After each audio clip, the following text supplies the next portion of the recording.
because she looked at me and she said, "Don't come. There is nothing." Wow, I was planning to go to North Dakota for some reason, but that was strange. So somehow she succeeded with this strange way of promoting North Dakota. I went to look online. What is this nothing in North Dakota? Now, I don't know about the nothing, but I'm sure there is nobody there. 800,000 in the entire state. And guys, you know better than I know of Montana, Minnesota, Wyoming, Wisconsin. I guess they all know each other there. There's nobody. Different, huh? Now, San Diego is a Navy city. The Navy is part of the economy of the city. We have seen the first base, but we have a submarine base on the way out, the nuclear sub. North of here, on the coast, we have Camp Pendleton, Marines. Northeast of here, we have Miramar Station, Marines and Aviation. Then if you look on the right side of the bridge, where you see the low building, that's the Naval Amphibious Base of Coronado, home of the SEAL teams, a special boat unit. I almost ended up being arrested there for transpassing. It was low tide, I was looking for shells, I didn't see the fence. But luckily I heard, hey, there's something familiar. And then I turned, I saw a bunch of guys, that was scary. They were running towards me. Superman is a man of steel, and no match with the Navy SEAL. I ran back. That was quite a sight. Then I remember I looked a couple of times, the young guys actually, I looked 3 times, but they're really too young. But I remember that they were very serious, Sphinx. And you know, just like what you do with the British Royal Guard, it happens to be there, you want to make them smile. Now I thought I'm going to play silly here. Don't ask me what I did, guys, we have minors on board. But clearly I'm not a Sophia Loren. The guys are not going to smile. And again, forget about that. Now, I learned there, that's a deadly dangerous type of training. Of course, they don't smile. 95% of dropout rate. Deadly dangerous, guys. Not for everybody. But these are normal activities here in the bay. Also because then we have the big bay. If you look on the left side of the bridge, starting from there, all the way to the end of all those gray ships, naval base of San Diego is big. It's the principal home port of the Pacific Fleet. It's the second largest U.S. Navy base. The biggest is in Virginia, Norfolk. Then it's much bigger, but this one, too, 56 vessels, different classes. We have cruisers, Ticonderoga class. The first 2 vessels by the bridge are Arleigh class destroyers. We have 5 classes of amphibious assault vessels, for instance, Wasp class, America's class, San Antonio class, Whitby class, Harper class. We have 2 classes of littoral combat ships, Independence and Freedom class. There are minesweepers. Now they've been using drones for the mines. We also have the very expensive brand new Zumwalt class destroyer. You want to know how they use the taxpayers' money, right? $7 billion on one vessel. The Navy wanted to build 32 of those. You can multiply. They ended up only building 3. They over-exceeded the budget. It's far away, guys. I don't know if I can show it to you, but I'll try. So big base. The big employers, the Navy, BAE System, you see the logo, British Aerospace Enterprise, NASCO, National Steel and Shipbuilding Company. At this base only we have 40,000 people employed, directly or indirectly by the Navy. Now I changed topic, because we are approaching the bridge. And any time when we have a bridge and the Navy is involved, the bridge is going to be 200 feet higher to allow the passage of the ship. So that's why there is this 80-degree turn midspan, to make it long enough to achieve the correct percent rate to reach the 200 feet. This is only 20 feet shorter than the Golden Gate. But I have a little secret, and I'm hoping to surprise all of you, but my fellow San Diegans too. You want to look left, guys. I know you have to rubberneck. Look through the pillars. Because the architect, Robert Mosher, designed the pillars of the bridge in order to mimic the bell tower of a Spanish mission. And if you look through, you will see the arches on top of each other, and they are supposed to look like little bells. Like a basic design of little bells. Then we pass underneath again, but I want to know if you see it, almost there. And there it is. There it is. Nice, eh? Little details. This is even sort of a secret here in San Diego. Nice. We're barely visible the hills at the end of the bay, but that's really China. I know. Then there is a big building coming up. Standalone, 3 cranes are still there. That's the new convention center in Chula Vista. They want to sell more tickets. Maybe in the next Comic Con it's going to be there. Who knows? Then we see a cargo ship at the National City Marine Terminal. And then the very last vessel of the Navy, that's the Zoom. Looks like a truncated pyramid, light gray, flat top. That's the expensive vessel, guys. And then if you come way closer where you see the cranes, there is a vessel facing out with the orange rescue boat. That's where they are building the new ships. Again, not warships, but support vessels. And then we have the bridge again, this time on the right. If you want to take a picture, it's your last chance. Way to be perfectly safe.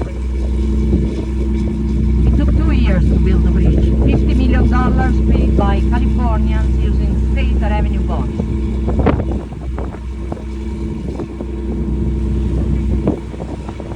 Almost there. It's 2.1 miles in length.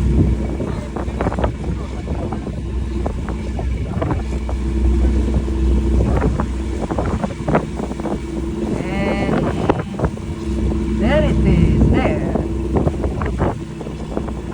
Now no bicycles, no pedestrians like the Golden Gate for safety.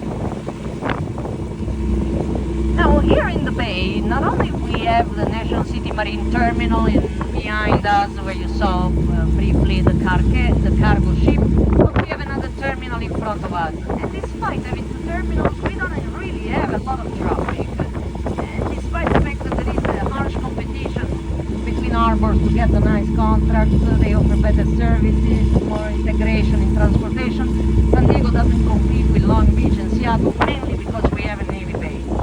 I've seen vessels, just not too many, and the majority of vessels that I've seen in the last 2 years are research vessels. Different nationalities, all interested in the new gold. And the new gold are rare minerals for the EV batteries, for electronic in general. And there is a huge area called Clarion-Clipperton Zone in the middle of the ocean, already subdivided because at the bottom on the seabed is rich in potato-sized polymetallic minerals, and they contain manganese and cobalt. Soon after they find a way, less destructive way to harvest, the International Seabed Authority will give the concession to harvest, I'm pretty sure. Because I'm seeing a shift even on the water. New technologies. You see here, guys, we have 2 tugboats. They look alike, but the one closer to us is the first full electric tugboat built in the US. It was just delivered 3 months ago. It's called the E-Wolf. And guys, I can say I think I've seen the future that is already today. The new generation of vessels are called ammonia ready. They want to use ammonia as a fuel, blue or green ammonia, depending on how it is produced. If it is through a chemical process or renewable energies, but has 0 emissions. And the engines are already ready to be converted. Not only the new generation of captains that I see here, maybe won't need to be behind the wheel, but they will be sitting behind a screen with a joystick, because the vessel will be remotely controlled from the other side of the planet. It's already happening, guys. And I will show you a vessel that just arrived a few months ago. Actually, I always try to sneak on board and talk to the guys, other than Wikipedia, but it's more fun and you get an insight. And the guys are very concerned about losing the jobs, because this vessel will be operated with a skeleton crew. I will show you the vessel. So I've seen here lumber, sand, grains, military equipment sometimes. And when I don't have enough information about the vessels and they are here, don't get me wrong, I'm not a Navy person, I'm not a scientist. I just hang around late at night in the bars, drinking beers with the sailors. I call it research. But I have to tell you the story, because that's a dangerous activity. I came across a tall guy who was from Denmark. Piece of advice: never ever bribe a Danish with beers. Those guys are bottomless. He was a sponge. He really took advantage of my curiosity. But the conversation actually was very interesting and inspirational. The guy was working with the operation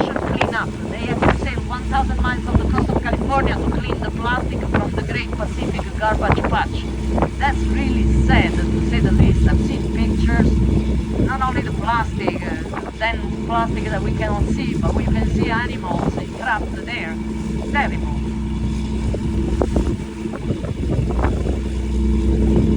So then at the end of the pier you can see the Dole. Now the Dole has a very long and important contract with the city of San Diego. They sail 4 different ships. And every Sunday, tomorrow, the vessel will come in. Every Sunday they come in, every week. From maybe Guatemala, can be Ecuador, can be Costa Rica, can be El Salvador, can be Hawaii. Bananas, pineapples, fruits, veggies. And through San Diego they cover pretty much everywhere west of the Mississippi River. It's interesting because when the vessel comes in, you see only one color. But when they go, you see 15 feet of red out. They don't carry anything south. Empty containers. Yes. Very efficient. They have their own cranes on board. They load these containers straight on the bed of a truck. Off they go, and then you see them on the freeway.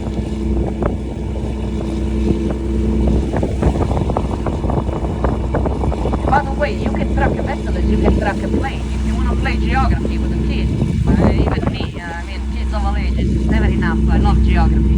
If you have the name of a vessel, you can type in your phone. You don't need an application, you don't need to pay anything.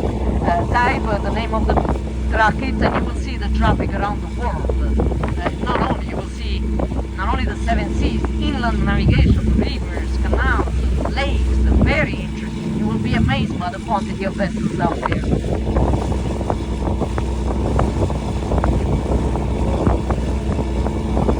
Yeah, the wind is picking up. And past the terminal, 10th Avenue Marine Terminal, you start to see the convention center. Was built in 1989 and was designed to reflect the nautical heritage of the city, the white peaks like sails, the steel arch windows like waves. You will see a lot of people there because there is the International Comic Con there. And you will see some yachts aboard there. As soon as we pass the corner, you might be able to see the San Salvador with the black sails. Almost there. There it is. Over there. You'll see that. I know it's far away. She's there. Then you see all the buildings decorated with the sponsors and right behind the convention center there is the stadium, Petco Park. It's the home of the San Diego Padres, the local baseball team. That's where they play. And if you keep looking outside, you see that silver dome, egg shape. Now there everybody really is concerned. They have what is that? Like a nuclear power plant in San Diego downtown. Now guys, that's not scary. That's the library. Downtown Public Library. 9 floors of books. It's a very original building. And guys, I must admit, I was so curious because San Diego is a nice city but expensive. And since I've never been in a high-rise building here in San Diego downtown, I was curious about the rent here. And when they opened the high-rise buildings that you can see in the back there, the red one, I was ready.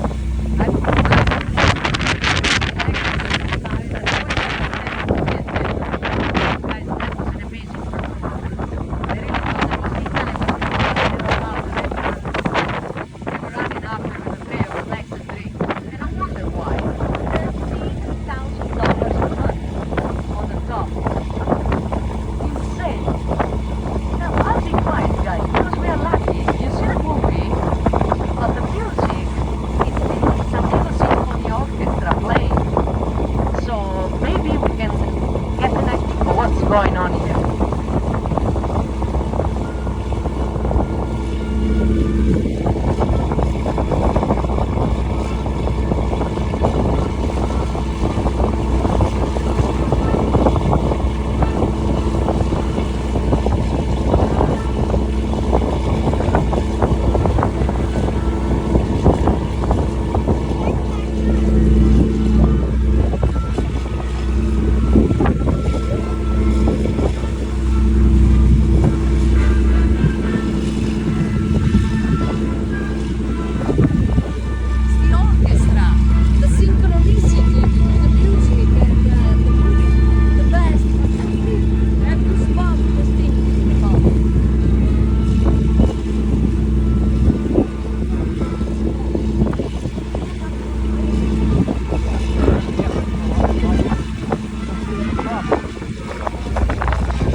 One of the best human expression, music.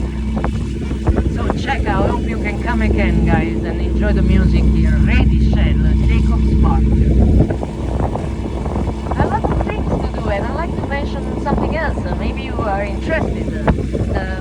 See, things that you can do. You see this two-page building? This is the Manchester Grand Hyatt Hotel, but the tower on the right opens to the public. You don't have to be a guest. Afternoons and evenings you can enter, hop in a very fast elevator that will take you where you see the rectangular window. That's the rooftop bar and restaurant of the Hyatt. You might want to go for a little drink or a snack, but the point is the view. 497 feet. The view is aerial. Stunning. You overlook the entire bay, Coronado, the way out, Point Loma and beyond. Don't forget the cameras. You cannot go higher because in San Diego downtown the limit is 3 feet, just 3 feet higher, 500 feet. And was dictated by the Federal Aviation Administration because we have the airport. That is a very nice place. I'll say that the beer is not going to be $5, most likely 12 or something like that, but sometimes you have to pay. Very nice view. Also the next area, you see the low houses with the red roofs, is the Seaport Village. It's the recreation of a Spanish site setting of 300 years ago. And if I were you, I would take pictures of the city when you can get the city and the Seaport Village for the sake of history, because they want to tear it down. There is a new project for this entire area, from the Midway all the way back here. They want to tear down the Seaport Village, build more hotels, add more slips for more boats like Compass.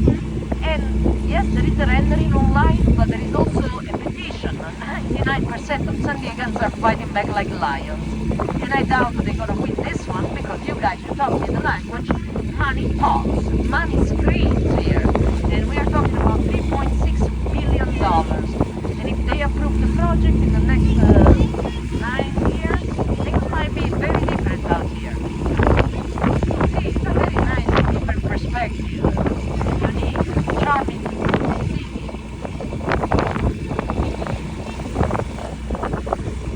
The tallest building is that building in the distance that has the pointed roof. The top looks like a Phillips screwdriver. That's America's Plaza. That's the top.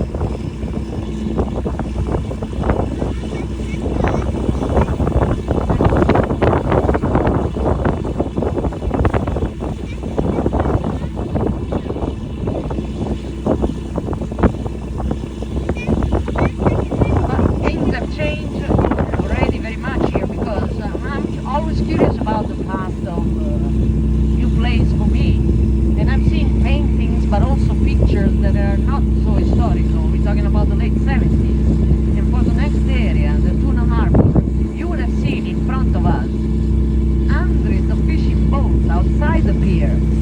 Italians, Portuguese, that's why we have these boats. Japanese were coming to fish the tuna. There were canneries here. Now this is the fleet shrunk. It's a miracle that Saturday morning only we have the last of tanks here. We have a fish market. We can buy straight from the fishermen. But it's not the same story, totally different. They go mainly out for anchovies and sardines, so they don't even eat them. They set them as a live bait for the commercial fishing fleet. That's the new thing. You go out with a chartered boat with your fishing rod. They use these blue trawlers, they call them purse sailors. They have a little boat in the back, they release the boat, and they make a loop, they close the net like a purse. Then there is another example, perfect example, to understand how and why things have changed so much. You see the cages on the pier. Those are lobster pots. The season goes from October to March. But even if you go in during the season in a restaurant here in San Diego looking for lobsters, you'll find it. It flies from the outside of the country, from Maine, because everybody wants one with a claw. But what they catch everywhere else, but Maine and maybe Canada, is the spiny lobster. Slightly different DNA, doesn't have the claws, but it's equally good. And the market is not here. Just like everywhere else around the world, San Diego is no different. 95% of what they catch here flies out of LA, goes to Asia. Asia is a huge market and they buy from everybody. They pay big money, but with the result of that it's difficult to find the local lobsters here. Global market sometimes sounds odd. You would think you find local stuff. And in fact, guys, talking about food, I'm Italian, I can go on and on. Please, don't ask me, don't even think about asking me where to go for Italian food here in San Diego. If you like Italian food, you save your money, you go to Italy. But if you like seafood, maybe you won't find the lobsters, but there is an excellent place. I guess you like seafood. So if I may recommend the place, the fish market is very good. It's well known even by San Diegans. Not that touristy place where you don't enter. And you don't break the bank, despite being in a beautiful location. Also, don't even trust me. Dress yourself. Go at the counter. Get the side. Smallest thing you can get. Then you decide.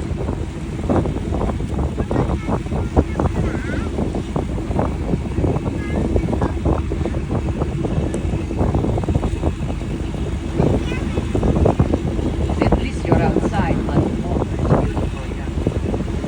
And then if you keep looking on the right, above the restaurant, there is a small park. There are some stairs. Up the stairs you will see the statues. There they are, real size.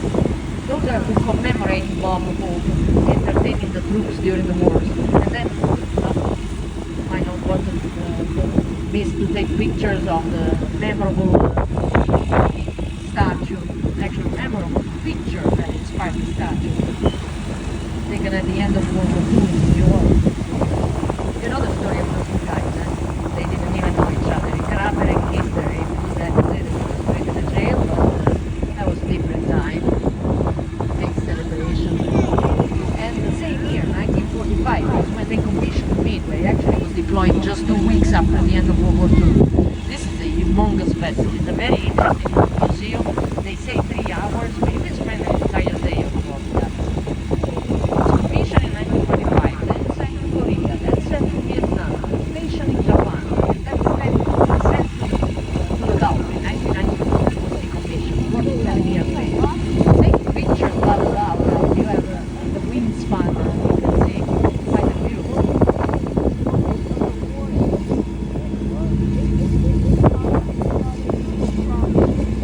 Yeah, look at this.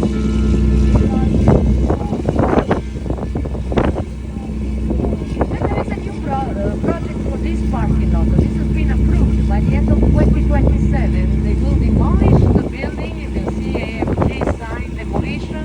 And they want to make it smart with benches and green. And honestly, I know it's convenient to park downtown, but we can use more public transportation. I'd rather see people here, not cars.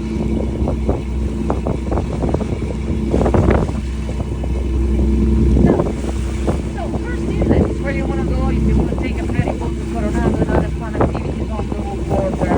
On the Broadway Pier is also the primary cruise ship terminal. We can have 3 cruise ships here, 10,000 people gravitating in the area. They go north or they go south, depending on the season. We don't have cruise ships today, but we have that high-tech vessel that I mentioned before, the one that will be remotely controlled. This one will operate off the coast of California, Morro Bay. They are going to build floating wind turbines with a skeleton crew on board. And you know that company, Ocean Infinity, because everybody, unfortunately, remember that tragic event of that plane that went down, Malaysia MH370. This is a company that already looked for the wreck, and they promised to keep looking, and I'm pretty sure that they will find. I'm positive, I want to be optimistic. Hopefully they can give some kind of closure. They really specialize in deep ocean research, Ocean Infinity. Interesting vessel.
surprised. Yes, that's the one. She's also the replica of the HMS Rose, a British Royal frigate of the 18th century. So two beautiful vessels here. But this Star of India circumnavigated the world 21 times on sail power only, guys. Reading the logbook of this vessel is like reading a novel.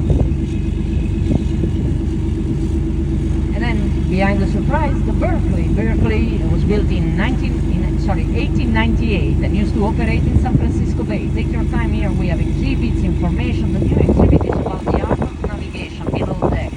The upper deck is beautiful with those opalescent windows. Take your time.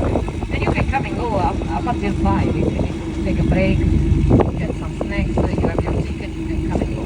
But my favorite vessel is the first in line, official tour ship of the state of California. But I like the history. Where is my friend from Washington, D.C.? There you are. The original was built in Washington, D.C. during the gold rush, 1847. And already the logbook of the voyage around Cape Horn is fascinating. They reached San Francisco, it was like a revenue cutter, like a coastal cutter.